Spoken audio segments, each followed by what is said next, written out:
name's Anna Howard from Engaging Ecosystems, and I thought I would actually get in front of the camera here as I'm working on building some videos for you all about how to do planted aquariums and bioactive vivariums. I've got a whole list of things to break down. I like doing 2 to 3 minute videos, maybe no more than 5.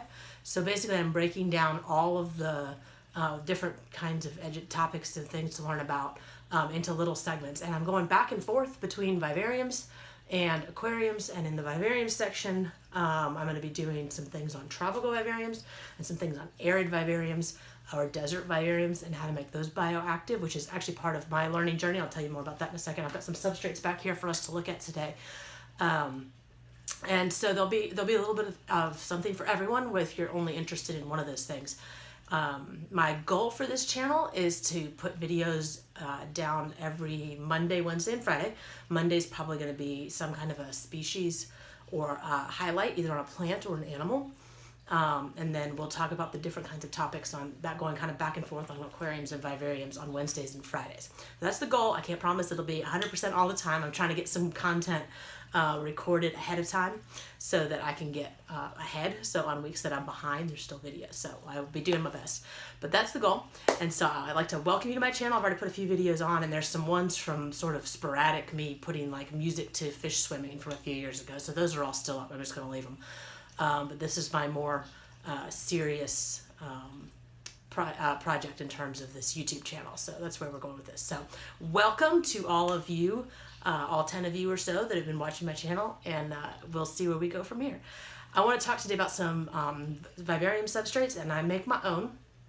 And I'm going to show you my tropical mix, and I'm going to show you my experiment so far with my arid mix. So I'm going to turn this camera around and play in the dirt some. Okay, so what we have here on my desk is my tropical substrate mix and my arid substrate mix.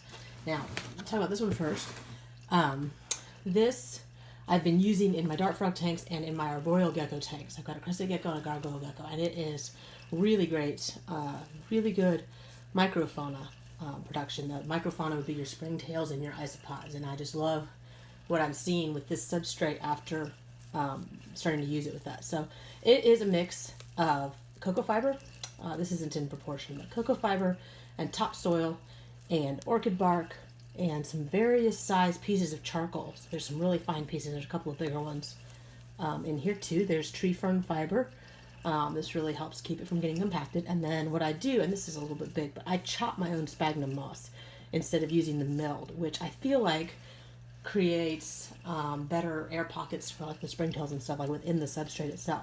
Now this is very dry. I do make this and I ship it to folks, so I keep it really, really dry when I'm making it because I want to keep that water weight out from the shipping. But if you use this, or you use an ABG mix, or you use like say one of the New England heart mixes or something like that, when you get it, they're going to be very dry, and you need to put them in a bin or a bucket and get them wet, very, very wet. Not like squeeze water out of it, there's water running out, but just damp, really damp through before you put it into your vivarium. And I just love digging through this stuff. It smells so good. So anyway, so that's that tropical mix. I'm going to scoot right over here, and this is my experiment. I mixed this up yesterday. So far, I've kept all tropical species, and I want to work on how to do a bioactive tank for a leopard gecko, which would basically be the same mix if you were wanting to do the same for a bearded dragon as well. And it's a little bit more complicated, but not impossible, to do a bioactive tank with plants for an arid species. The key is, I believe, probably using layers. Not probably. I've read a lot of different people's techniques and stuff, and some people do just a looser substrate all the way through. But I'm going to try layers with a more sandy, dense substrate on top, and then under about half or more, I'm going to have a more humid substrate, but not as humid as my tropical mix. It'll be some topsoil and some sand, and some more cocoa fiber and some sphagnum moss, again for those air pockets for those springtails.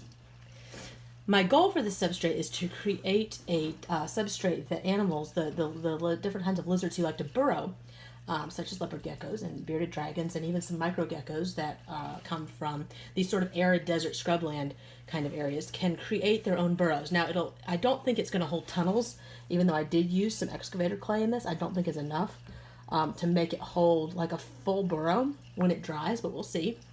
I left this loose to sort of see, you can see how it looks more when it's completely dry and hasn't been compacted. So this is uncompacted. When you pack it down, it's not hard as a rock, but it's also not like super loose, which is what I'm going for.